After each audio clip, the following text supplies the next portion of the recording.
America में white house है। क्या है, जोर से बोलिए। व्हाइट हाउस है। व्हाइट हाउस के बगल में सड़क है। सड़क के उस पार एक गिरजा घर है। गिरजा घर के मेन डोर में दुनिया के जितने महापुरुष गुजरे हैं ना, सबका एक एक लाइन लिखा गया है। शेक्सपियर ने ये कहा, अंबेडकर ने ये कहा, गांधी ने ये कहा, आइंस्टाइन ने ये कहा।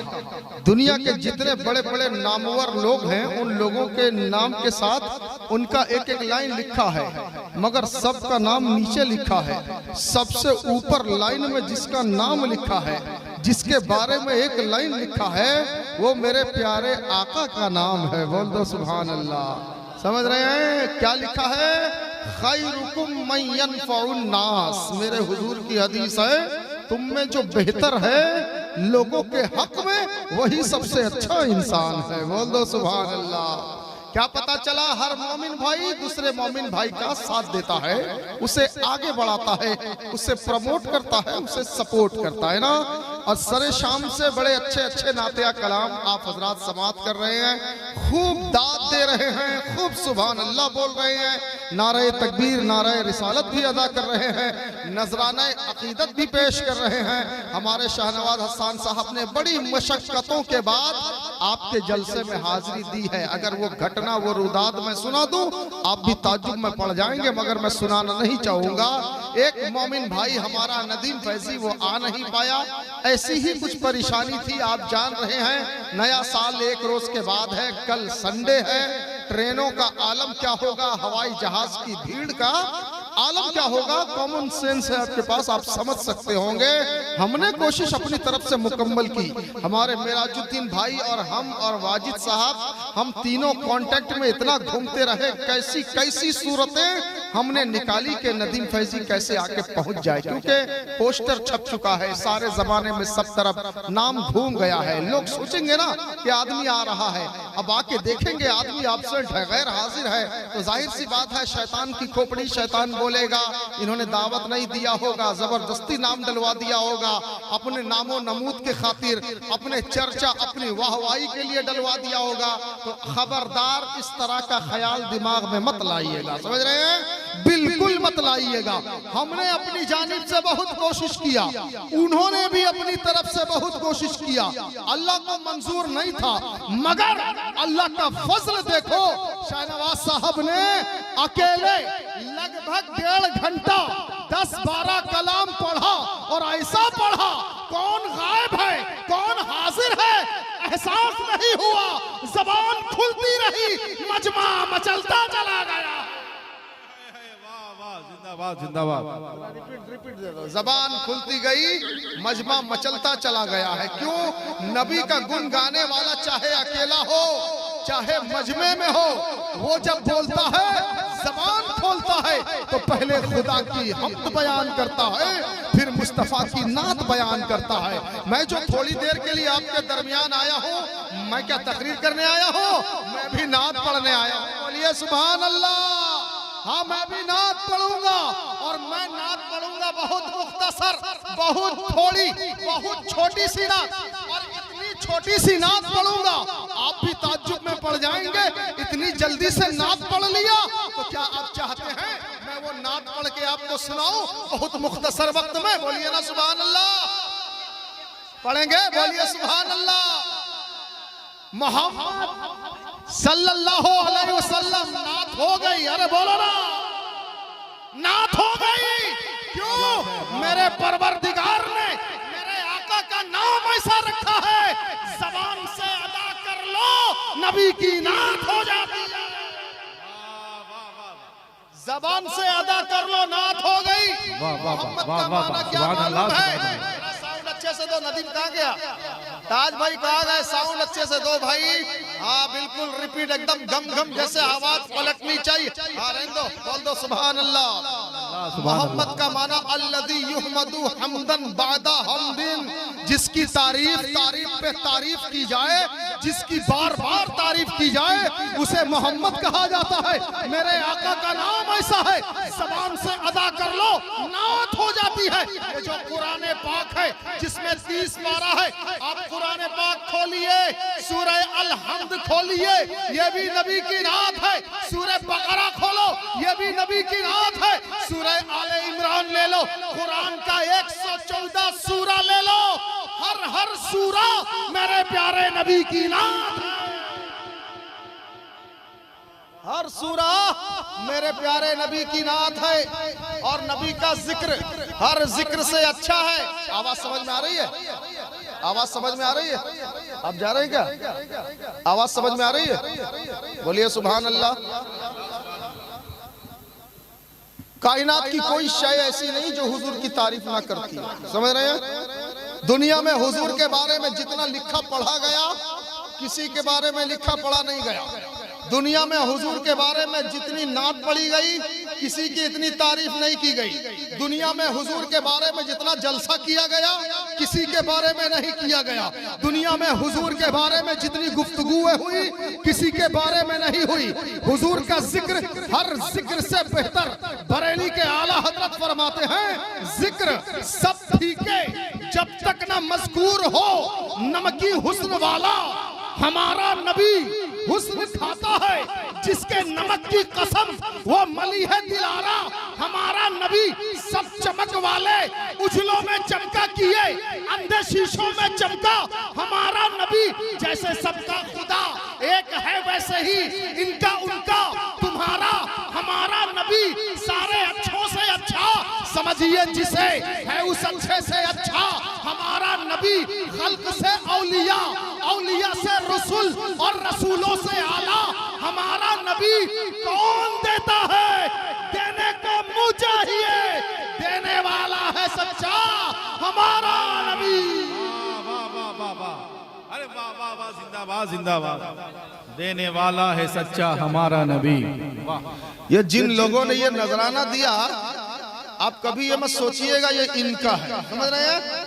हमारे ताजुद्दीन भाई ने लगभग 10-15 हजार रुपया का नजराना हमारे शहनवाज साहब को और दूसरे शोरा को बांट दिया। देखा कि नहीं आपने?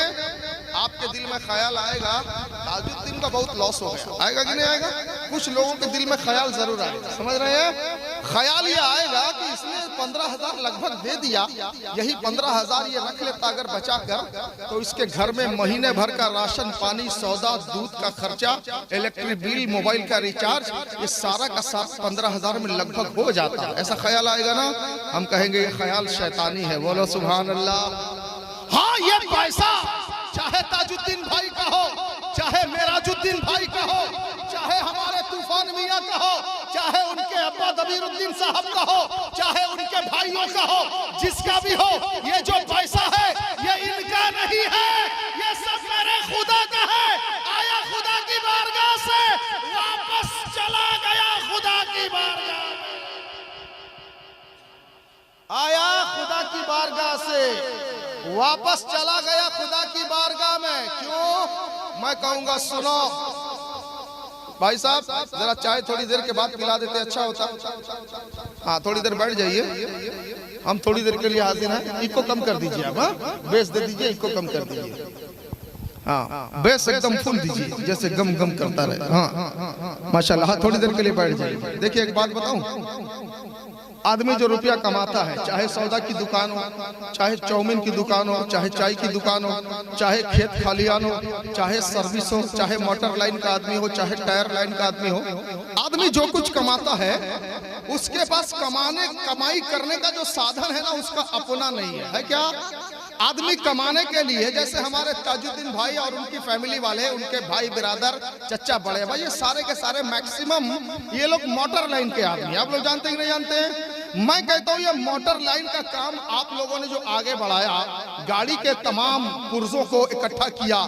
गाड़ी में भी कई तरह के पार्ट्स हैं, कोई बॉडी का मैकेनिक, कोई इंजन का मैकेनिक, कोई डोर और गद्दे का मैकेनिक अलग होता है, कोई इलेक्ट्रिशियन होता है कि नहीं होता? ये सारा काम करने के लिए दिमाग चाहिए। क्या चाहिए? से बोलो। बोलो बोलो क्या चाहिए? दिमाग चाहिए। अब मैं कहता हूं, है कोई दुनिया में जो किसी को किसी फैक्ट्री में, किसी कंपनी में छोटा सा दिमाग तैयार करके दे दे? आप कहेंगे नहीं, यह दिमाग किसी कंपनी, किसी फैक्ट्री में तैयार नहीं होता। यह दिमाग तो अल्लाह पाक अपने बंदों को दे के दुनिया में भेजता। यह दिमाग तो अल्लाह पाक अपने बंदों को दे के दुनिया में भेजता है। तो उसके दिए हुए दिमाग से हमने बिजनेस को आगे बढ़ाया कि नहीं बढ़ाया? अगर मैं मेरा कोई सामान आपको दूं, फॉर एग्जाम्पल मेरे पास कार है और मैंने अपने कार को, ये अनाउंसर साहब अब्दुल्ला इमामी बैठे हैं, मैंने इनको अपनी कार दिया, तुम मेरी गाड़ी के ड्राइवर हो, तुम मेरी गाड़ी चलाना। तो ये मेरी गाड़ी चला के जब आएंगे तो मुझे भी पैसा देंगे, खुद भी रखेंगे कि नहीं रखेंगे? मैं ऑब्जेक्शन कर सकता हूँ, क्यों मुझे पैसा तुम देते हो, खुद क्यों नहीं रखते? तो ये कहेंगे हजरत गाड़ी आपकी है, गाड़ी के ओनर आप हैं, ड्राइवर हम हैं। यानी पता चला सामान जिसका होता है उसके पास भी कुछ जाता है कि नहीं जाता है? सामान जिसका होता है उसके पास भी जाता है। तो मेरे दोस्तों, आप लोगों ने जो रुपया कमाया है, पैसा कमाया है, किसके दिए हुए सामान से कमाया है? ये पाँव मेरे खुदा का है, पाँव से चल के दुकान पे गए, ये हाथ मेरे खुदा का है, हाथ से सामान उठाया, दुकान का ताला खोला, दुकान का शटर उठाया, ये आंख मेरी खुदा की है, आंखों से देखते हुए रास्ता क्रॉस किया, ये जबान मेरी खुदा की है, इसी जबान से तुमने कस्टमर से डीलिंग किया, कस्टमर से गुफ्तगू किया, व्यापार की पॉलिसी बताया, ये कान मेरे खुदा के हैं, इन्हीं कानों से तुमने कस्टमर की बातों को सुना, ये दिमाग मेरे खुदा का है, इसी दिमाग का प्रयोग करके तुमने एक दुकान से 2 दुकान किया, 2 से 3 किया, व्यापार को आगे बढ़ाया। यानी तुम्हारी बॉडी का हर पुर्जा, हर पार्ट तुम्हारा नहीं है, मेरे खुदा का है। तो खुदा के दिए हुए इस बदन से, इस बॉडी के हर पार्ट से हमने जो रुपया कमाया है वो हिस्सा भी खुदा की बारगाह में जाए और अच्छा हो जाएगा। होगा कि नहीं होगा? क्योंकि आगाज एनी टाइम अच्छा होना चाहिए। बच्चा जब पैदा होता है ना, तो बच्चे के दाहिने कान में अजान दी जाती है, बाएं कान में तकबीर दी जाती है। क्यों? क्योंकि ये इसका आगाज है। आगाज अगर अच्छा हो गया, सारी जिंदगी बच्चे की लाइफ अच्छी हो जाएगी। बोलो ना सुभान अल्लाह। दुकानदार जब दुकान खोलता है, पहली वाली बिक्री किसी को बाकी नहीं देता, उधारी नहीं देता। जब आदमी मांगता है तो दुकानदार कहता नहीं, ये दुकान का आगाज है, उधारी से नहीं चलेगा, नकद चलेगा। क्यों? क्योंकि आगाज अच्छा हो तो आगे का माल भी अच्छा बिकेगा, है कि नहीं है? बिल्कुल इसी तरह उनके बेटे जनाब अयासुद्दीन साहब की शादी का यह मौका है। उस मौके पर यह जलसा रखा गया है। बताओ, हुजूर की बात हुई, हुजूर की नात हुई, बरकतें आस पड़ोस आजू बाजू के घर घर में, कोने कोने में अल्हम्दुलिल्लाह फिजा में बरकतें और बरकतों की खुशबुएं घूम रही हैं, है कि नहीं है? क्यों? क्योंकि बात होगी मदीने वाले सरकार की, और मदीने वाले सरकार इतने अनमोल हैं, उनकी बात जो करता है वो बंदा भी अनमोल हो जाया करता है कि नहीं है? हम और आप क्या समझते हैं इस जलसे में सिर्फ हम आए हैं? नहीं, जलसा जिसके नाम का है ना वो भी आए हुए हैं। बोलिए ना सुभान अल्लाह। ये जलसा किसके नाम का है? मेरे हुजूर के नाम का। किसके नाम का? जोर से बोलिए। हाँ, मेरे हुजूर के नाम का। आप ये मत सोचिए अभी खत्म हो जाएगा, अभी खत्म हो जाएगा जलसा। बोलिए होगा और चलेगा ना, और भी आप लोग सुनेंगे ना। हमारे नाथ खान लोग कहाँ गए? अच्छा, सिराज साहब यहाँ बैठे, बाकी नाथ खान सब कहाँ गए? चले गए क्या? उन लोग को भी बुलाइए, उनको भी एक एक कलाम पढ़ाया जाएगा। जरा कुर्सी दे दो नदीम बाबू पीछे से जरा सा, माशाअल्लाह। हाँ, अभी एक एक कलाम और ये लोग पढ़ेंगे, उसके बाद ये जलसा खत्म होगा। और आप लोग इबादत का मौका है, इसे छोड़ के मत जाइएगा। ऐसी रातें बार बार नहीं मिलती, कभी कभी मिलती हैं, है ना? और आजकल तो जमाना ऐसा आ गया, आदमी मोबाइल पकड़ के रात गुजार देता है, नहीं गुजार देता? बताइए, मगर आज आपको मोबाइल से दूर कर दिया गया है। किसी के पास लाख रुपए का भी अगर मोबाइल है ना, वो भी आज मोबाइल से दूर है। किसी के पास 50,000 का फोन है, वो भी आज फोन से दूर है। किसी के पास 2-2, 3-3 मोबाइल है, वो भी आज मोबाइल से दूर है। मैं कहता हूँ किस लिए? रोजाना आप मोबाइल दबाने के आदी थे। रात में 9 बजे आप खाना खा के जब घर जाते थे तो आप फौरन कभी फेसबुक खोला, कभी ट्विटर खोला, कभी व्हाट्सएप खोला, कभी यूट्यूब खोला, यानी घंटा घंटा गुजर जाता था। रात 1 बजे, 1:30 बजे, 2 बजे तक फोन दबाते रहते थे। थे, आज क्यों नहीं दबा रहे हो? तो आज हर आदमी पुकार कर कहेगा वो रातें और थी जो मोबाइल ने अपने जिम्मे में, अपने कब्जे में ले रखा था, आज की रात हुजूर के नाम पे हमने फिदा कर दिया है। आज मोबाइल की कोई हैसियत नहीं है। आज शाम से लेकर जलसे के लाश तक जो कुछ होगा सब हुजूर के नाम पे कुर्बान हो जाएगा। क्यों? क्योंकि सब उन्हीं का है ना।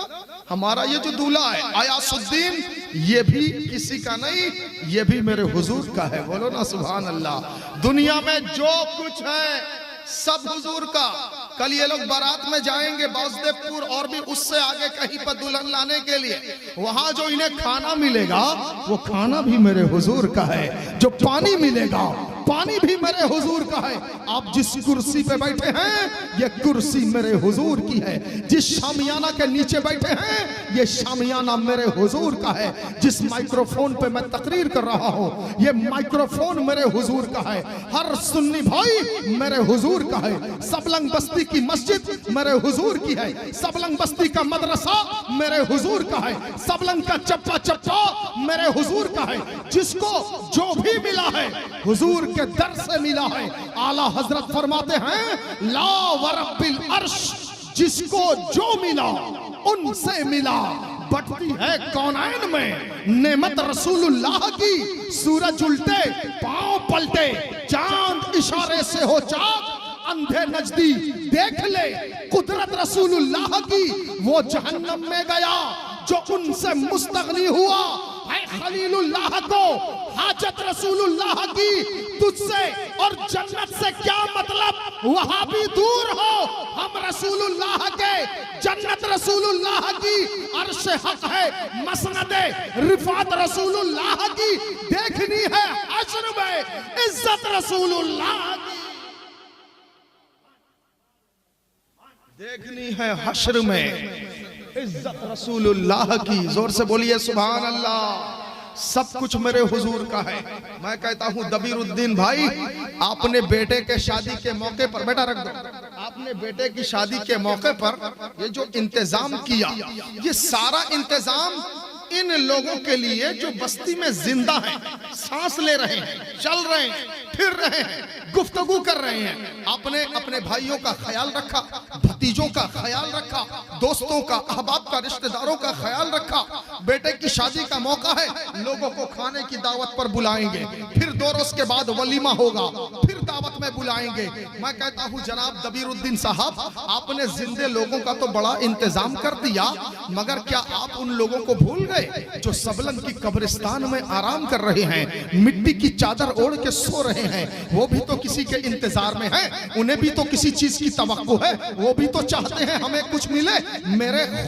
मेरे अपने दोस्त मरहूम सिराजुद्दीन 2018 में हुजूर ताजुश शरिया के जनाजे में शिरकत के लिए जो गए थे, रोड एक्सीडेंट में जिनका इंतकाल हो गया था दिल्ली में, दिल्ली से उनके जनाजे को लाया गया था। मैं खुद 2018 में आपकी बस्ती में आया था। मेरे मरहूम दोस्त सिराजुद्दीन के जनाजे की नमाज में मैंने खुद शिरकत की, फातिहा पढ़ के मैं गया था। फिर 5 बरस के बाद आज मैं आपके गांव में आया। बताओ मेरा दोस्त कब्र में लेटा होगा, क्या वो सोच नहीं रही होगा कि मेरे दोस्त मौलाना मुबारक कटक से आए हैं और जनाब दबीरुद्दीन साहब के घर में बेटा आयासुद्दीन की शादी के मौके पर महफिल रसूल सजाई गई है, हुजूर का चर्चा हो रहा है। मेरा वो मरहूम दोस्त सिराजुद्दीन जरूर इंतजार कर रहे होंगे कि मौलाना मुबारक मेरे लिए कुछ भेजेंगे, मेरे लिए कुछ तोहफा भेजेंगे, मेरे लिए कुछ सौगात भेजेंगे, मेरे लिए कुछ इसाले सवाब भेजेंगे। सिर्फ वो अकेले नहीं, इस मोहल्ले के कब्रिस्तान में आपके जितने रिश्तेदार हैं,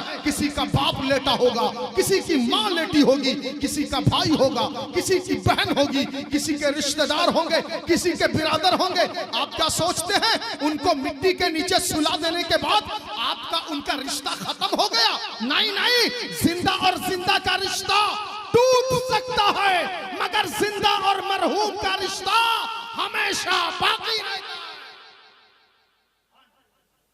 इनके खानदान के जितने मरहूम गए होंगे, 50 बरस पहले कोई गया होगा, 100 बरस पहले कोई गया होगा, 150 बरस पहले, 200 बरस पहले, 400 बरस पहले, 600 बरस पहले इन्हीं के खानदान के, 1000 बरस पहले इन्हीं के खानदान के जितने मरहूम इस दुनिया से गए होंगे उन सब की रूह को आज फायदा पहुंचेगा। बोल दो पहले सुभान अल्लाह। पहले सुभान अल्लाह बोलो तो बहुत पते की बात बताऊंगा, पहुंचेगा कि नहीं पहुंचेगा। बताओ ये जो मरहूम हमारे गए हैं सबलंग के कब्रिस्तान में, जितने मरहूम हमारे लेटे हैं, क्या उन्हें खाना चाहिए? क्या उन्हें बिरयानी पुलाव गोश्त कोरमा की हाजत है? क्या उन्हें रोटी चाहिए, पानी चाहिए, बिजली चाहिए, हवा चाहिए, ठंडक चाहिए, सर्दी का कपड़ा चाहिए, गर्मी का इंतजाम चाहिए? नहीं, उन मरहूम को कुछ नहीं चाहिए। और मरहूम जब दुनिया से रुखसत हो जाता है ना, उसे एक ही चीज चाहिए, क्या? वो ईसाले सवाब की बरकत है। मरहूम हमेशा जिसके इंतजार में रहता है। एक को बंद कर दो, एक को एकदम बंद कर दो। ईसाले सवाब, मरहूम हमेशा इसके इंतजार में रहता है। आप क्या समझते हैं? आप लेटा के चले आए तो आपका उसका रिश्ता खत्म। आज तो दुनिया की ये नौबत आ गई है, अक्सर जगहों पे हम देखते हैं जब तक 40वां नहीं होता है, सब लोग जा रहे हैं तो कोई दिक्कत नहीं, जाने दीजिए, हम भी तकरीर कर देंगे, हम भी खत्म कर देंगे। हमें जबरदस्ती सुनाने की किसी को हाजत नहीं है। अल्हम्दुलिल्लाह बहुत मजबा हमारी तकरीर सुनता है, हमेशा सुनता है, सुनता रहेगा। आप नहीं सुनेंगे तो क्या हो गया? ऐ जनाब दबीरुद्दीन साहब, सुनिए, आपके खानदान से जितने लोग गुजरे हैं 500 साल पहले, 1000 साल पहले, जलसे के बाद, सलातो सलाम के बाद जब दुआ के लिए हाथ उठाया जाएगा, उस दुआ में दुआ करने वाले मौलाना साहब कहेंगे, परवरदिगार आज के इस जलसे के हर्फ हर्फ का सवाब, कुरान की आयतों का सवाब, लोगों ने नाज शरीफ पढ़ा उसका सवाब, लोगों ने कुरान की तिलावत किया, पब्लिक ने सुभान अल्लाह कहा, अल्हम्दुलिल्लाह कहा, नारे तकबीर कहा, नारे रिसालत कहा, इन सब का सवाब परवरदिगार आज के इस महफिल सजाने वाले जनाब दबीरुद्दीन साहब के खानदान के जितने मरहूम इस दुनिया से रुखसत हुए हैं उन सब की रूह को भेजा जाता है। मौला पेश फरमा तो ये सवाब मिनटों ना लगेगा। फरिश्ते लेके जब उन मरहूमीन की कब्रों में छोड़ेंगे, पेश करेंगे ना, तो 200, 400, 500, 600, हजारों साल पहले के मरहूम सब पूछेंगे, ये सवाब कहां से आया, ये नूर कहां से आया, ये रोशनी कहां से आई, ये जिक्र रसूल की बरकत कहां से आई, ये नाते रसूल की बरकत कहां से आई, ये तिलावत कुरान की बरकतें कहां से आई? तो फरिश्ते इनके खानदान के उन मरहूम को कहेंगे, सुनो, आज तुम्हारी पुश्त का, फला पुश्त का एक इंसान जिसका नाम अयासुद्दीन है, उसकी शादी का मौका है, उसका घर सबलंग कनी पाड़ा में है, उसके घर में महफिल रसूल का जलसा सजाया गया है, उलमाए किराम ने तकरीर किया है, शोराए किराम ने नात पढ़ा है, उलमा ने तिलावत कुरान किया है, लोगों ने सुभान अल्लाह कहा, अल्हम्दुलिल्लाह का, नारे तकबीर, नारे रिसालत का। ये सारा सवाब वहीं से आ रहा है। जब ये सवाब उन मरहूम की कब्रों में पहुंचेगा, वो वहीं से अयासुद्दीन को दुआ भेजेंगे। क्या भेजेंगे? दुआ भेजेंगे। और हम जिंदा लोग हैं, हमारी दुआ में वो ताकत, वो असर नहीं है जो दुआ मरहूम की ताकत, दुआ में जो असर होता है। समझ रहे हो मेरे दोस्तों?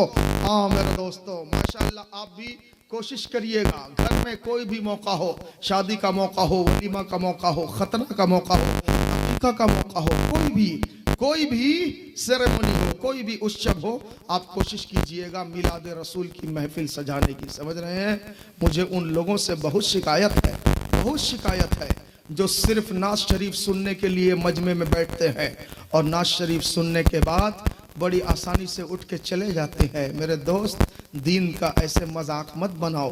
दीन का जब मुसलमान मजाक बनाता है ना, वो मुसलमान बहुत पछताया जाता है, बहुत सताया जाता है। ये ज़माना, आगे का दौर ऐसा आने वाला है, तुम क्या समझते हो बताइए? जब नाज शरीफ का दौर चला था, कितने लोग यहाँ बैठे हुए थे? क्या नाज शरीफ सुन के तुम सक्सेस हो गए, तुम कामयाब हो गए? नहीं, तुम नाज शरीफ सुन के कामयाब नहीं हो सकते। हाँ, तुम मचल तो सकते हो, अपनी दीवानगी का सबूत तो पेश कर सकते हो, मगर हुजूर की शफाअत अगर चाहिए, हुजूर का सच्चा गुलाम बन के दिखाना पड़ेगा। मैं कहता हूँ जितने लोग यहाँ बैठ के मचल रहे थे, खूब मचल रहे थे, मचलना भी चाहिए, मगर क्या आपकी फजर की नमाज अदा हो चुकी है? आपने भोर में उठा था, आप उठ के गए थे मस्जिद, अजान कितने बजे है, फजर की जमात कितने बजे है, आप फजर की नमाज पढ़ के आए थे, जोहर पढ़ के आए थे, असर पढ़ के आए थे, मगरिब कज़ा है कि नहीं, ऐशा पढ़ा है कि नहीं, कुछ ध्यान है, कुछ ख्याल है? आप नमाज छोड़ के आए और यहां अगर हजार हजार लुटा दिया तो मेरे दोस्तों हुजूर इससे खुश नहीं होंगे, कभी खुश नहीं होंगे। नबी ने फरमाया है मेरे उम्मती सजदा करो, मेरे उम्मती नमाज पढ़ो, मेरी आंखों को ठंडक पहुंचाओ। नबी ने यह नहीं कहा मेरे नाम पे लुटाओगे तो मेरी आंखों को ठंडक मिलेगी। नबी ने फरमाया सजदा निभाओगे, मोहल्ले की बस्ती की मस्जिद को आबाद करोगे तो मेरी आंखों को ठंडक मिलेगी। ऐ मेरे भाई बताइए, मुझे अपने दिल से पूछ के बताइए, क्या हमारे ये कारनामे अच्छे हैं? हाँ सुनो, ऐसा हरगिज नहीं होना चाहिए। उलमाए किराम जो माइक्रोफोन पे आते हैं ये कोई जाहिल नहीं होते, ये भी पढ़े लिखे होते हैं। याद रखिएगा, याद रखिएगा। ये माइक वाला मेरा साथ नहीं दे रहा, वरना मैं बहुत सी बात आपको सुनाता।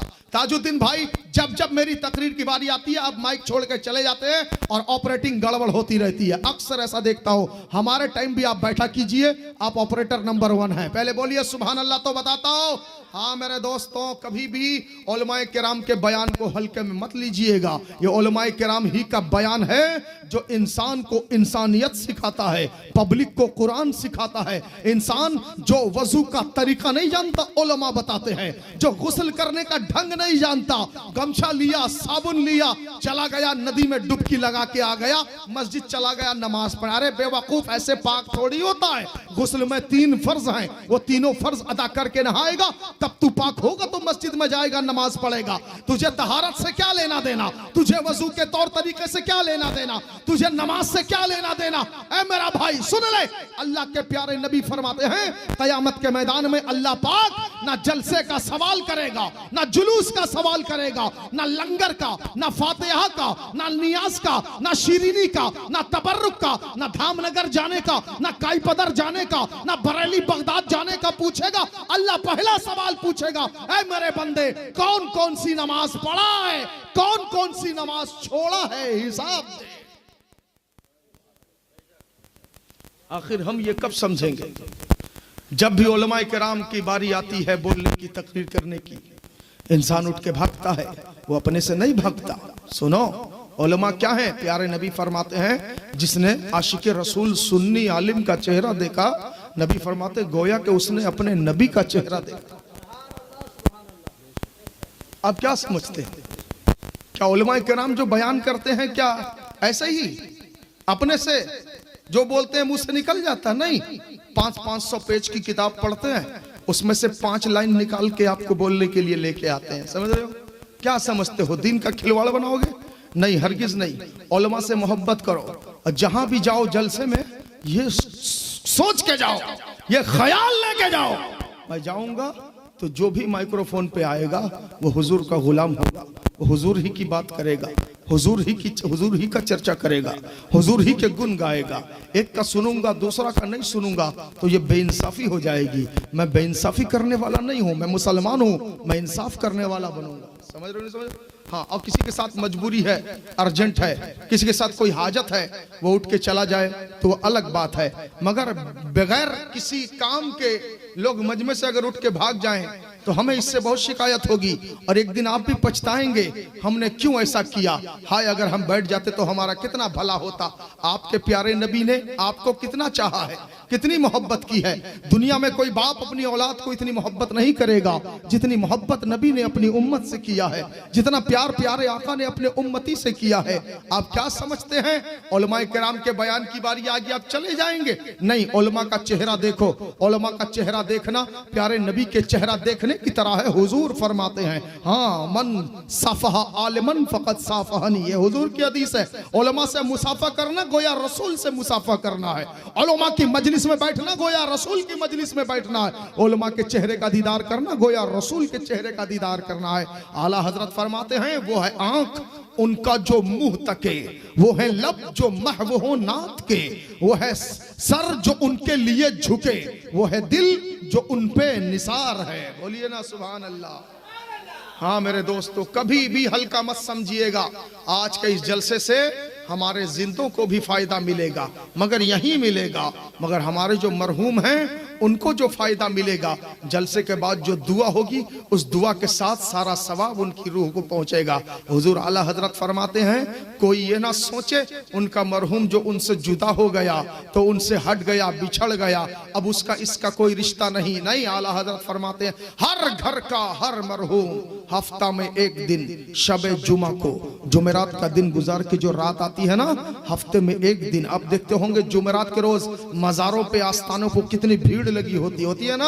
आला हज़रत फरमाते जुमेरात के दिन गुजार के रात जो शब आती है ना, शबे जुमा, उस शबे जुमा को हर घर का मरहूम अपने अपने घर पे आता है। हाँ, आपके घर से अगर बेटा गया है, हफ्ता में एक दिन शबे जुमा को आपके घर आएगा। बेटी गई है तो वो भी आएगी, अब्बा गए हैं, अम्मा गई हैं, वो भी आएंगे। अब कैसे आएंगे आप समझते होंगे, ऐसे ठाट बाट से नहीं।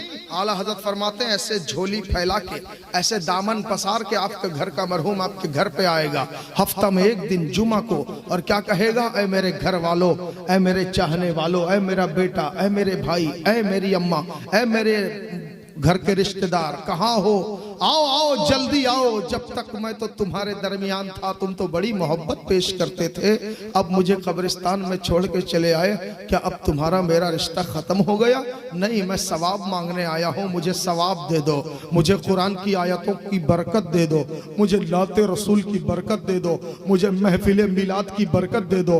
मैं सवाब मांगने के लिए हफ्ता में एक दिन तुम्हारे घर में आता हूँ। मेरे दोस्तों, क्या समझते हैं, इस जलसा से मरहूम को बड़ा फायदा मिलता है। जिंदों का फायदा तो अलग होता है, मुर्दों का फायदा अलग होता है। आप भी अपने घर में खुशी के मौके पे कोशिश करें, महफिल मिलाद रखे, है ना, बोलिए इंशाअल्लाह। और महफिल मिलाद से सबक ये मिलेगा, प्रॉफिट और लाभ ये मिलेगा कि इंशाअल्लाह ये नया रिश्ता जो शादी के बंधन में कल बंधने वाला है, महफिल रसूल की बरकत अगर उसे मिल जाएगी, इंशाअल्लाह उनका घर भी आबाद हो जाएगा। और आने वाली जो नस्लें होंगी, अगर बच्चा बेटा होगा तो गुलाम हुसैन पैदा होगा, अगर बेटी होगी तो फातिमा की कनीज पैदा होगा। समझ रहे हैं, महफिल रसूल की ये बरकत है। आप कभी भी इसे मामूली मत समझिएगा। शादी क्या है? शादी मेरे प्यारे नबी की सुन्नत है। और सबसे पहली शादी जो हुई थी, किसकी हुई थी मालूम है? हजरत आदम और हजरत हव्वा की हुई थी। कहां पर? जन्नत में हुई थी। और उसका महर क्या था मालूम है? देखिए, हम और आप आज जब दरूद शरीफ पढ़ते हैं, हमें बड़ी खुशी होती है, हम मचलते हैं, दुरूद पढ़ते हैं, मचलते हैं। किसी को तकलीफ होती है, किसी का दिल खुश होता है। सलाम पढ़ना हमारा हिस्सा है। क्यों? हम आशिक रसूल हैं। सलाम पढ़ने में कितना अदब होता है। हाथ बांध लेते हैं, रुख मदीने की जानिब कर लेते हैं, कितने अदब से कहते हैं, या नबी सलाम अलैका, या रसूल सलाम अलैका, या हबीब सलाम अलैका, सलावतुल्लाह अलैका। जानकर काफी सहारा ले लिया है दर तुम्हारा, खल्क के वारिस खुदारा, लो सलाम अब तो हमारा। जब फिराक़े जानो तन हो, तेरी उल्फत पैरहन हो, चादरे रहमत कफन हो, लब पे जारी ये सुखन हो, या नबी सलाम अलैका। सब बोले या नबी सलाम अलैका, या रसूल सलाम अलैका, या हबीब सलाम अलैका, सलावतुल्लाह अलैका। माशाअल्लाह, अल्लाह पाक आपकी रोजी में बरकत अता फरमाए। देखिए, सलाम जिसका चालू, कांटेक्ट उसका चालू है कि नहीं है? जैसे हमारे दबीर चाचा हैं, इनका मेरा जब तक अस्सलाम वालेकुम वालेकुम सलाम, सलाम वालेकुम वालेकुम सलाम चल रहा है, तब तक आप समझिएगा दोनों में मोहब्बत है, रिश्तेदारी है, लेना देना है, ताल्लुक है। जिस दिन कुछ खटपट हो गई, मैंने इनको देखा, मुंह घुमा के मैं चला गया, इन्होंने मुझे देखा, मुंह घुमा के चले गए। सलाम बंद। क्या बंद? सलाम बंद। अब जब सलाम बंद तो आप समझ जाएंगे, लगता है बीच में कुछ झमेला हुआ है, कुछ खटपट हो गई है। क्या पता चला? ताल्लुक बना है तो सलाम चालू है, ताल्लुक टूटा है तो सलाम बंद है। ऐ सुन्नियों, तुम्हारा सलाम चालू है, इसका मतलब तुम्हारा सलाम तुम्हारे नबी से ताल्लुक बना हुआ है। और जिनके यहाँ सलाम बंद है, समझ लेना ताल्लुक भी बंद है। समझ रहे कि नहीं समझ रहे हैं? हाँ, हमारा चालू है, यानी नबी से हमारा ताल्लुक चालू है। अरे बोलिए ना सुभान अल्लाह। हाँ, और सलाम करते रहिएगा, आप करते जाइए, जवाब एक दिन आ जाए आपका बेड़ा पार हो जाएगा। बोलो ना सुभान अल्लाह। जानते हो, एक सेठ साहब थे, सेठ साहब बहुत पैसे वाले। हाँ, BMW की कार थी उनके पास, है ना। बंबई की सड़क से अपने फ्लैट से जब नीचे उतरते थे, अपनी कार में बैठ के जब अंधेरी रोड से वेस्ट की तरफ निकलते थे ना, तो रास्ते में एक गरीब मोची रहता था। गरीब मोची रोजाना सेठ साहब को देखता था, दाढ़ी वाले टोपी वाले। मोची समझता था मुसलमान है, तो रोजाना जूता सिलाई करते करते कहता था अस्सलाम वालेकुम। सेठ साहब बड़े तकब्बुर में रहते थे, सोचते थे गरीब का क्या जवाब दूंगा। बताओ, सलाम करने में भी लोग तकब्बुर करते हैं। ऐसे लोग होते हैं कि नहीं दुनिया में? होते हैं ना। थोड़ा सा माल आ जाए तो समझते हम आसमान पे पहुंच गए। अरे बेवकूफ, तू आज आसमान में है तो क्या हो गया? तुझे मालूम नहीं जिसने तुझे आसमान पे बिठाया है वो मिनटों ना लगेगा तुझे जमीन में भी डाल सकता है कि नहीं है? आपने पतंग देखा है? पतंग जिसे गुड़ी कहा जाता है ना, पतंग कभी कभी पूरे आसमान की ऊंचाई पे होता है, कभी कभी मिडिल में आ जाता है और कभी कभी कट के नीचे गिर जाता है। गिरता है कि नहीं गिरता है? क्यों गिरता है? क्योंकि पतंग की डोर जिसके हाथ में होती है ना, वो जब चाहे ऊपर ले जाए, जब चाहे नीचे ले आए। होता है कि नहीं होता है? यानी पतंग की डोर जिसके हाथ में है वो पतंग को जब चाहता है ऊपर लेता है, जब चाहता है नीचे ले जाता है। उसी तरह आज तुम अमीर बन गए, सेठ बन गए, कोठा बाड़ी वाले बन गए, ये मत भूलना तुम्हारी डोर खुदा के पास है। जब चाहे तुम्हें ऊपर ले जाए, जब चाहे तुम्हें जमीन पे ले आएगा। कभी तकब्बुर मत करना, घमंड शैतान का खेल है। किसका? उसी ने सबसे पहले कहा था, घमंड किया था, तकब्बुर किया था। जब अल्लाह ने फरमाया था सब फरिश्तों से उसजुदू ले आदम, आदम को सजदा करो, कुरान कहता फसजदल मलाइकतु कुल्लुहुम अजमऊन, तमाम फरिश्तों ने आदम को सजदा किया। आप लोग सुन रहे हैं कि हम खत्म कर दें? बोलिए इधर सुन रहे हैं? माशाल्लाह, चंद ही लोग हम अगर सुन रहे हैं। सुनने का जज्बा पैदा कीजिए। ये दीन का काम अब जो कयामत तक चलेगा ना, ये उलमाए किराम लेके जाएंगे, याद रखिएगा। हाँ, क्योंकि हुजूर ने फरमा दिया मेरे बाद कयामत तक कोई पैगंबर नहीं आने वाले। अब ये सारा काम मदरसा के मौलाना, मस्जिद के इमाम साहब, जलसा के मुकर्रिर यही लोग करेंगे। समझ रहे हैं? इसलिए इनसे हटिएगा मत, इनसे दूर मत होइएगा, इनसे मिल के रहिएगा। अभी इस्लाम को बहुत सफर तय करना है। दुनिया ने तो बहुत कोशिश की कि इस्लाम को मिटा दिया जाए, निस्तो नाबूद कर दिया जाए, मगर उनका क्या बना? कुछ ना चला। इस्लाम बढ़ता तो बढ़ता ही चला गया। बोलो ना सुभान अल्लाह। जब हुजूर ने ऐलान नबूवत फरमाया था 3 मुसलमान थे, धीरे धीरे बढ़ते बढ़ते 40 हो गए, धीरे धीरे बद्र के मैदान में पहुंचे तो 313 हो गए, फतेह मक्का तक तो 10,000 हो गए। हजरत उमर का दौर आया तो आधी दुनिया में इस्लाम छा गया था। अल्हम्दुलिल्लाह आज 53 कंट्री, कितना कंट्री है?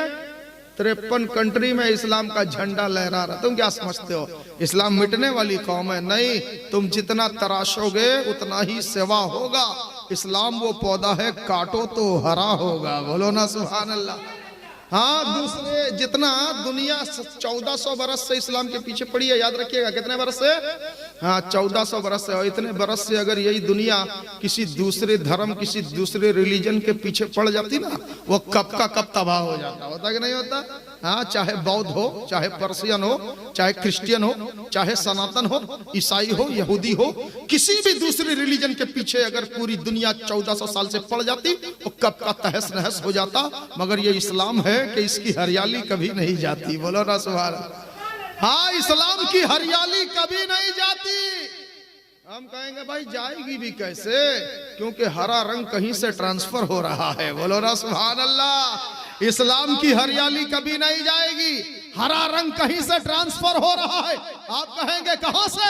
हम कहेंगे मेरे आका का गुंबद हरा है, वहां से हरा रंग ट्रांसफर हो रहा है। इस्लाम का बागीचा हरा भरा नजर आ रहा है।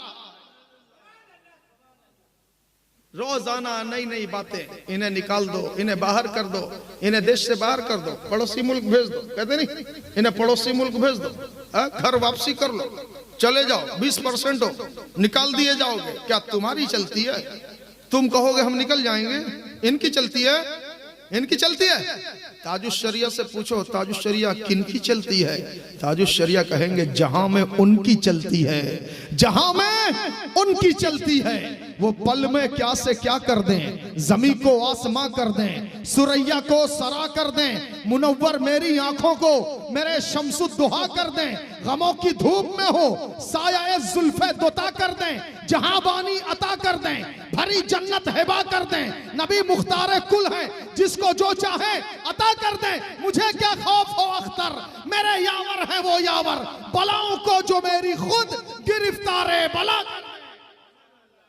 माशाअल्लाह, बलाओं को जो मेरी खुद गिरफ्तार बला कर दे। कभी कभी आवाज उठाई गई, क्या मालूम, इनके साथ लेन देन बंद कर देना, इनको सौदा मत देना, इनसे सौदा मत खरीदना, इनकी दुकान पे मत जाना। सुनते रहते कि नहीं सुनते रहते यार? अरे भाई, ये कोशिश 1400 साल पहले हो चुकी है। हार गए उस जमाने के जो तुम्हारे बाप दादा जो थे ना, वो 1400 साल पहले यही कोशिश मक्का में चला रहे थे। हुजूर के साथी आए तो आटा मत देना, चावल मत देना, गोश्त मत देना, भाजी मत देना, सब्जी मत देना, दाल मत देना।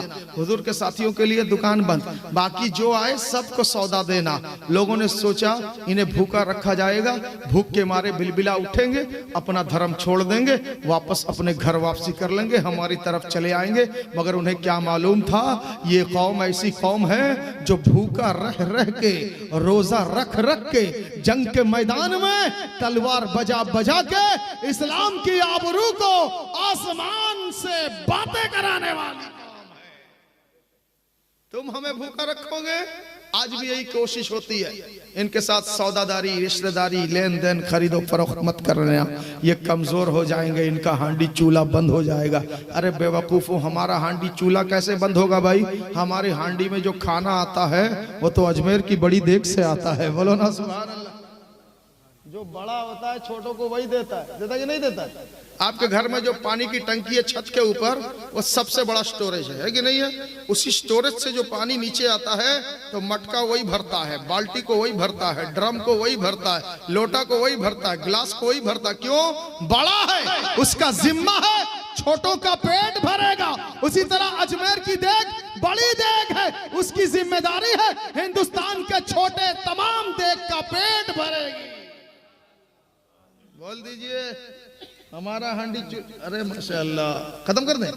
चलिए ठीक है, ऑर्डर आ गया खत्म करने का, वरना हम 15-20 मिनट तकरीर, आधा घंटा तकरीर के आदी नहीं है, मगर आप लोग ऑर्डर देंगे तो हम खत्म करना भी जानते हैं ना, और ज्यादा सुनाना भी जानते हैं। और अगर बिठा देंगे ना तो आपको भोर लगा देंगे, आप उठेंगे नहीं। समझ रहे हैं?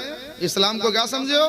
डॉक्टर माइकल हार्ट 100 बरस पहले, अमेरिका का डॉक्टर माइकल हार्ट, ईसाई, बहुत बड़ा डॉक्टर, एक बुक लिखा, किताब लिखा, किताब का नाम द 100। क्या नाम है?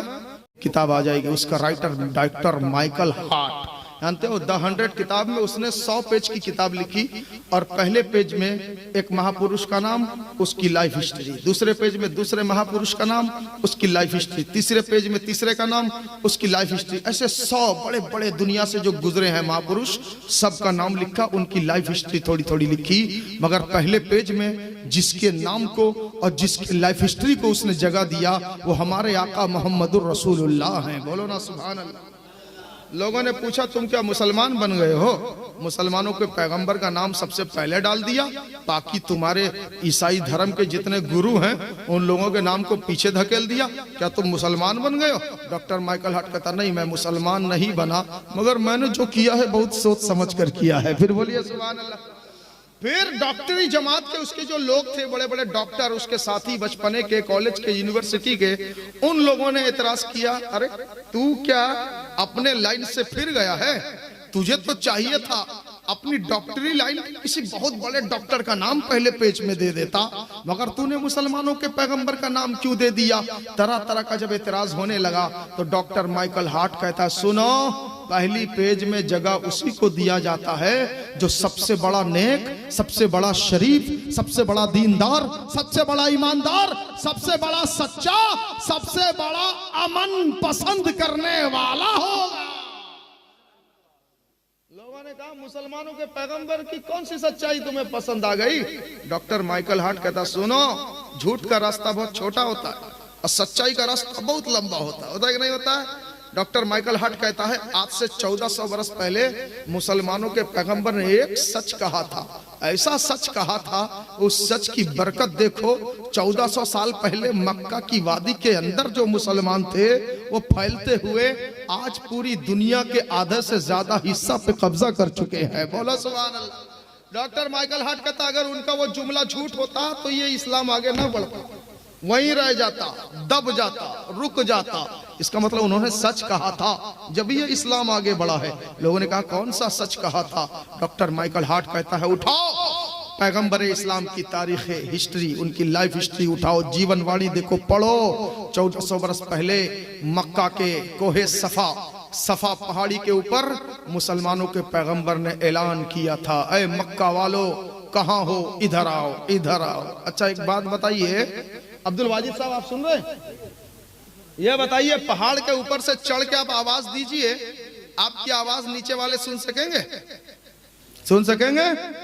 नहीं सुन सकेंगे ना? अरे आधे पहाड़ तक भी आपकी आवाज नहीं जाएगी। यकीन नहीं आता? कभी जाओ चंडीखोल नियोलपुर, जाके पहाड़ में चक चढ़ के आवाज दे के देखो, चेक करो, अरे नियोलपुर वाले कहाँ हो, इधर आओ। पहाड़ में चढ़ के बुलाओ, देखो कौन सुनता है? कोई नहीं सुन पाएगा। ढेकानाल चले जाओ, राउरकेला चले जाओ, पहाड़ के ऊपर चढ़ के आवाज दो, राउरकेला वाले कहाँ हो, इधर आओ, कोई नहीं सुनेगा। मगर हुजूर ने कोहे सफा पे चढ़कर जब कहा था, आए मक्का वालों कहाँ हो, इधर आओ, तो पूरा मक्का हुजूर की आवाज सुन के आके खड़ा हो गया। क्योंकि हमारी तुम्हारी जबान में वो ताकत नहीं कि आवाज पहुंच जाए, मगर ये पैगंबर की जबान थी जिसकी ये ताकत थी कि पूरा मक्का ने उस आवाज को सुना और सब के सब आके हुजूर के पास खड़े हो गए। बोल दो सुभान अल्लाह। और आपने ये भी सुना होगा, हुजूर गौस पाक जब तकरीर करते थे ना, 50-50 हजार का मजमा गौस पाक की तकरीर सुन लेता था बगैर माइक के, बगैर माइक के। उस टाइम तात साउंड था क्या गौस पाक के दौर में? 900 साल पहले नहीं ना। केजीएन साउंड था नहीं, मिलत sound, MK sound, Sabir sound, कोई साउंड नहीं था, है ना। मगर 900 बरस पहले हुजूर बड़े पीर गौस पाक जब तकरीर करते थे, मजमा खुद कहता था। और गौस पाक इतने बड़े आलिम थे, इतने बड़े कुरान फहम वाले थे, कुरान दानी थी उनके पास। आज हम और आप जब तकरीर करते हैं, कोई आयत करीमा उठाते हैं, उसको पढ़ते हैं, फिर तर्जमा तशरीह करते हैं, उसी आयत से मिलती जुलती बातें आपको सुनाते हैं। मगर जब गौस पाक बयान करने बैठते थे ना मजमे में, उस जमाने के बड़े बड़े मुहद्दिस, बड़े बड़े मुफस्सिर, बड़े बड़े मुहक्किक, बड़े बड़े मुअल्लिम, असातिज़ा सब बैठे रहते थे। उन्हीं में से कोई एक आगे बढ़ के कुरान के बीच से कहीं से भी एक आयत उठा देता और गौस पाक को देता, कहा लीजिए इसी आयत पे आज तकरीर कीजिए। बोलो सुभान अल्लाह। हाँ, कहीं से भी उठाता, बीच से बोल देता, इसी पे तकरीर कीजिए। बताइए आदमी तैयारी करेगा, कहाँ से बोलना है, कहाँ से नहीं बोलना है, तब ना आदमी तकरीर करेगा। मगर गौस पाक को कुरान का इतना इल्म था, आदमी जिधर से उठा के आयत करीमा पेश करता, उधरी से उसी पे तकरीर करना शुरू कर देते थे। बोलिए सुभान अल्लाह।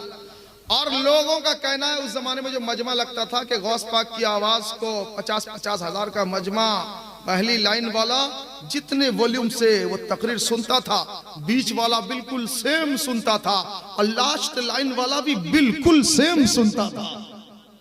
बताइए, आप सोचें क्या बात है, इतनी आवाज में ताकत आई कहां से? हम कहेंगे सुनो, गौस पाक पहले तकरीर थोड़ी करते थे। जब पढ़ाई लिखाई खत्म हो गई, मदरसा से फारिग हो गए, सर्टिफिकेट सनद मिल गई, सर पे अमामा दस्तार लपेट लिया, तो उसके बाद भी गौस पाक तकरीर नहीं करते थे। हाँ, क्योंकि बगदाद शरीफ जिस इलाके में ये पढ़ के फारिग हुए थे मदरसा निजामिया में ना, वहाँ पहले ही ऑलरेडी बड़े बड़े मौलाना, बड़े बड़े मुकर्रिर, बड़े बड़े स्पीकर, बड़े बड़े खतीब मौजूद थे। गौस पाक यंग थे, जवान थे, ये थोड़ा डरते थे कि इतने बड़े बड़े सीनियर मुकर्रिर, इतने बड़े बड़े सीनियर उलमा, इनके बीच क्या तकरीर करूंगा, मुझे डर लगता है। क्योंकि गौस पाक थे गांव के, देहात के, गीलान के रहने वाले, और देहात की जबान थोड़ी अलग होती है, टाउन और सिटी की जबान थोड़ी प्योर होती है, ओरिजिनल होती है, इसलिए गौस पाक हिचकिचाते थे। मगर दिल में हमेशा शौक रहता था, काश मैं भी मजमे में तकरीर करता। तो एक रात इसी फिक्र में गौसे आजम सोए थे, गौसे पाक सो गए, प्यारे आका हुजूर गौसे आजम के नाना ख्वाब में तशरीफ लाते हैं। बोल दो सुभान अल्लाह। ख्वाब में आके हुजूर कहते हैं, बेटा अब्दुल कादिर, तुम तो पढ़ाई कंप्लीट कर चुके, इल्म तो हासिल कर लिया, मौलाना बन गए, मुहद्दिस बन गए, मुफक्किर बन गए, सब तो बन गए, फिर लोगों में दीन की तबलीग क्यों नहीं करते? लोगों को इस्लाम क्यों नहीं समझाते? अरे इनको वजू सिखाओ, तहारत सिखाओ, कलमा सिखाओ, कुरान सिखाओ। ये लोग वालिदैन की नाफरमानी करते, उन्हें ये बताओ हक क्या है, हलाल क्या है, हराम क्या है, इन्हें समझाओ। सूद से मना करो, रिश्वत लेने से मना करो, दूसरों की जमीन पे कब्जा ना करें, मना करो, 420 चीटिंग फ्रॉड 2 नंबरी धांधली से रोको, ये सब करो ना। पढ़ाई तो कंप्लीट हो चुकी, ये सब तबलीग का काम करते क्यों नहीं? तो ख्वाब ही में गौस पाक ने कहा था, हुजूर मुझे डर लगता है, थोड़ा हिचकिचाहट होती है, थोड़ा खौफ होता है, इतने बड़े बड़े उलमा बगदाद सिटी में हैं, मैं क्या इनके सामने तकरीर करूंगा। तो हुजूर ने ख्वाब ही में कहा था, बेटा अब्दुल कादिर, क्या कहा था? अरे बोलिए। हाँ, बेटा अब्दुल कादिर। बेटा क्यों कहा? क्यों कहा?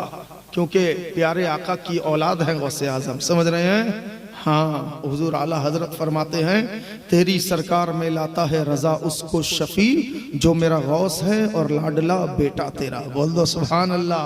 हाँ, हुजूर गौस पाक से हुजूर ने कहा मुंह खोलिए। हुजूर गौस पाक ने मुंह खोला, प्यारे आका ने अपने मुंह से अपना थूक शरीफ लुआबे दहन निकाला और 7 मरतबा गौस पाक के मुंह में डाला। बोल दो सुभान अल्लाह।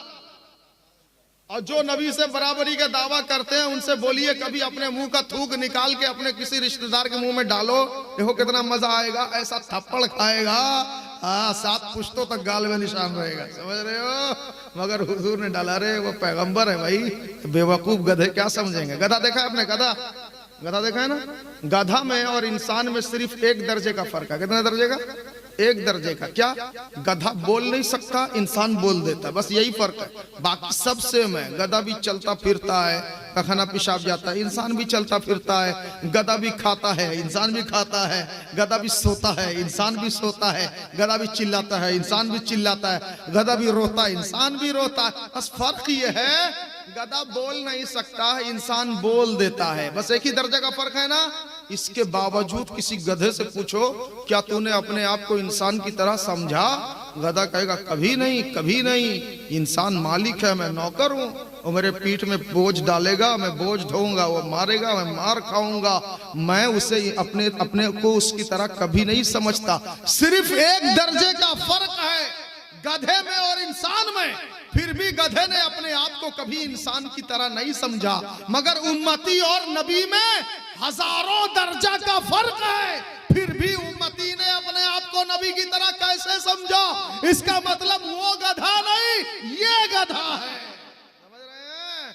उसके पास भी कॉमन सेंस है, इसके पास वो भी नहीं है कि नहीं है? यहाँ सिर्फ 1 दर्जे का फर्क है, मगर गधे ने अपने आप को कभी इंसान की तरह नहीं समझा। यहाँ तो हजारों दर्जे का फर्क है कि नहीं? हजारों दर्जे का। हाँ बिल्कुल, उम्मती और नबी में हजारों दर्जे का फर्क है। हाँ, उम्मती जब चले ना, सर पे धूप लगती है कि नहीं लगती? मगर हुजूर जब धूप में चलते थे, बादल आके हुजूर के सर पे साया बना बना के चलता था। बोलो ना सुभान अल्लाह। हम और आप अगर जुलूस में चले तो हमसे ऊंचे ऊंचे लॉन्ग हाइट के लोग अगर अगल बगल हो तो हम दब जाएंगे, नजर नहीं आएंगे। लंबों की गर्दन पहले दिखेगी पीछे से, है कि नहीं है? मगर हमारे हुजूर जब जुलूस में चलते थे सहाबा के साथ, पीछे देखने वाला जब भी देखता था, जबकि हुजूर से भी लॉन्ग हाइट लंबे लंबे सहाबा उस जमाने में थे, और हमारे हुजूर की जो हाइट थी ना, वो दरमियाना थी, ना ज्यादा लंबे थे ना ज्यादा छोटे थे, बीचों बीच दरमियाना कद के थे। मेरे आका आला हजरत फरमाते हैं, तेरा कदे मुबारक गुल बने रहमत की डाली है, इसे बोकर तेरे रब ने बिना रहमत की डाली है। कज़ा हक है मगर इस शौक का अल्लाह वाली है, जो उनकी राह में जाए वो जहां अल्लाह वाली है। गुनहगारों को हातिफ से नवेदे खुशमाली है, मुबारक हो शफाअत के लिए अहमद सा वाली है। हुजूर से भी लॉन्ग हाइट के सहाबा होते थे उस टाइम, मगर जब हुजूर उनके जुलूस में साथ साथ चलते थे, पीछे से देखने वाला जब भी देखता था, हुजूर की गर्दन सबसे ऊंची नजर आती थी। बोलो सुभान अल्लाह। किसी ने पूछ लिया था, हुजूर आप ही सबसे ऊंचे कैसे नजर आते हैं, जब से और भी लंबे लंबे सहाबा आपके साथ चलते हैं? तो हुजूर फरमाते हैं, मेरे खुदा को यह मंजूर नहीं कि किसी का सर मेरे सर से ऊंचा नजर आए, इसीलिए अल्लाह पाक ने मेरी रिफात को बढ़ा दिया। बैठिए बैठिए, तकरीर खत्म हो गई। कहाँ जा रहे हैं? अजान देना है आपको, नमाज पढ़ाना है। अच्छा, कहाँ जाना है? चटरा? कितना दूर है यहाँ से? चलिए आखिरी बात बोल के खत्म करता हूँ, ठीक है? उसके बाद आप लोग नात सुनेंगे या सलात सलाम पढ़ा जाएगा या कलाम सुनेंगे? नात सुनेंगे। नमाज में उठना, देखिए चचा नमाजी है इसलिए उनको फिक्र है, और जो बेनमाजी उसको क्या फिक्र है? उनको तो इस चक्कर में है, जाऊंगा थोड़ा देर मोबाइल दबाऊंगा, सो जाऊंगा, 9 बजे उठूंगा, है कि नहीं है? और जो नमाजी है उसे फिक्र होती है, जैसे हम नमाज पढ़ते हैं हमें फिक्र होती है। मेरे पास 2 मोबाइल है, दोनों में अलार्म लगा हुआ है, हाँ बिल्कुल 5:30 बजेगा, ये नहीं तो वो नहीं तो वो, उठना है। समझ रहे हैं? आप भी ऐसे बन जाइए ना।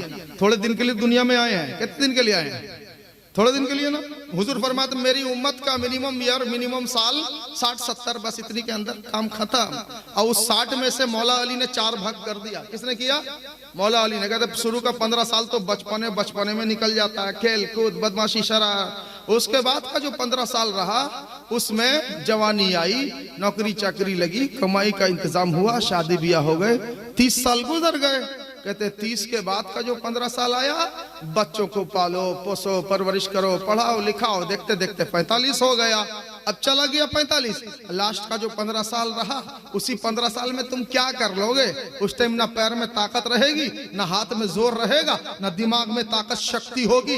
इसीलिए मौला अली शेर खुदा फरमाते जिंदगी को लॉस ना करो, इसे अच्छे काम में निकाल दो। मिट्टी के नीचे चैन से सो गए। किससे सो गए?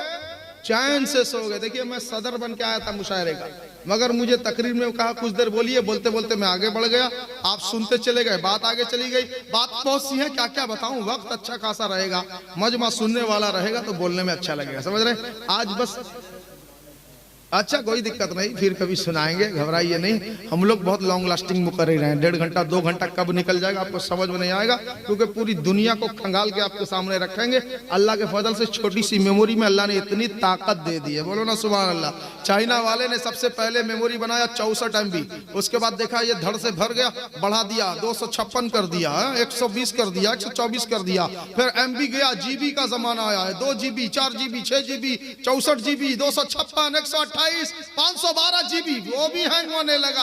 अरे ये क्या है, जितना मेमोरी पावर बढ़ाते जा रहे हो हैंग होता जा रहा है। कारीगरी तो मेरे खुदा ने की है, इंसान के दिमाग में छोटी सी मेमोरी रखी है, ऐसी मेमोरी रखी है, पूरी दुनिया का ज्ञान इंसान के दिमाग में डाल दो फिर भी इंसान कभी हैंग नहीं होता है।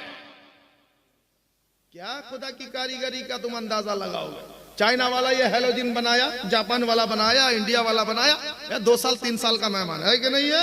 वो भी तार लगाओ वो चलेगा, लाइन रहेगी तब चलेगा, बटन दबाओ स्विच दबाओ, तार कट गई तो टेप लगाओ, दुनिया झमेला करेगा, वो भी 2-3 साल चलेगा। धोखा है ये। अरे लाइट तो मेरे खुदा ने बनाई सूरज, बोलो ना सुभान अल्लाह। ना इन्वर्टर है, ना बैटरी है, ना वायर है, ना तार है, ना कभी खराब होता है, जब से बना है चलता ही चला जा। कुदरत की कारीगरी है, समझ रहे हैं? चलिए किसी अच्छे मौके से ज्यादा बातें बताऊंगा। इसी को बोल के मैं खत्म करता हूं कि गधे में और इंसान में सिर्फ 1 दर्जे का फर्क है। गधा ने कभी अपने आप को इंसान की तरह नहीं समझा, और उम्मती और नबी में हजारों दर्जे का फर्क है। पहला फर्क तो यह है कि हुजूर, हाँ हमारे हुजूर जब किसी कुएं में थूक शरीफ डाल दें, लुआब डाल दें, कुआं का पानी मीठा हो जाए, हम डालें तो और पानी खराब हो जाए। फर्क हुआ कि नहीं हुआ? हमारी आंखों में सुरमा लगाओ तब आंखें सुरमगी नजर आती हैं, हुजूर सुरमा लगाएं चाहे ना लगाएं, एनी टाइम उनकी आंखें सुरमगी रहा करती थी, बोलो ना। और आला हजरत फरमाते जिस तरफ उठ गई दम में दम आ गया, उस निगाहे इनायत पे लाखों सलाम। और एक फर्क यह है कि अगर आप चले धूप में तो सर में धूप लगती है, हुजूर चले तो बादल साया बना देता है ना। हम और आप जुलूस में चले तो हमसे लंबे हमसे ऊंचे नजर आते हैं, मगर हुजूर जब जुलूस में चले तो लंबे लंबे भी हुजूर से छोटे नजर आते हैं, बोलो ना। और फर्क सुनेंगे, हमारे और आपके बदन का धुआं पानी कोई अगर पी लेना बीमार पड़ जाए, है कि नहीं? हाँ बीमार पड़ जाए। और तलवा धो के पानी किसी को पिलाओ, ऐसा थप्पड़ मारे नानी याद आ जाएगी। मगर हुजूर जब वजू करते थे ना, उनके बदन का गुसाला सहाबाए कराम नोश फरमा लेते थे। हुजूर के तलवा धुआ पानी जो पीता था बीमार होता तो अच्छा हो जाता था। आला हजरत फरमाते जिसके तलवों का धोवन है आबे हयात है, वो जाने मसीहा हमारा नबी। या रसूल सरकार हुजूर मुजाहिदे मिल्लत, नारे तकबीर। हुजूर के बदन में कभी मक्खी नहीं बैठी, हुजूर को कभी मच्छर ने नहीं काटा। अरे बोलो ना सुभान अल्लाह। आपको मक्खी बदन में बैठती है कि नहीं बैठती? मच्छर काटता है कि नहीं काटता है ना? आप चलते हैं जमीन में साया गिरता है कि नहीं गिरता है? आपके साए पे गाय गधा कुत्ता पेशाब करते हैं कि नहीं करते हैं? मगर हुजूर जब जमीन पे चलते थे तो साया भी नहीं गिरता था। अरे बोलो ना सुभान अल्लाह। कितना फर्क गिनाऊंगा। आपका पसीना बदबू करता है, हुजूर का पसीना खुशबू करता है। और हुजूर के पसीने का कतरा अगर बागीचे में डाल दिया जाए गुलाब फूलों का राजा बन जाता है। आला हजरत फरमाते हैं उन्हीं की बू मायाए समन है, उन्हीं का जलवा चमन चमन है, उन्हीं से गुलशन महक रहे हैं, उन्हीं की रंगत गुलाब में है। उठा दो पर्दा, दिखा दो चेहरा के नूरे बारी हिजाब में है। जमाना तारीख हो रहा है कि महर कब से नकाब में है। खड़े हो जाएं, सलाम पढ़।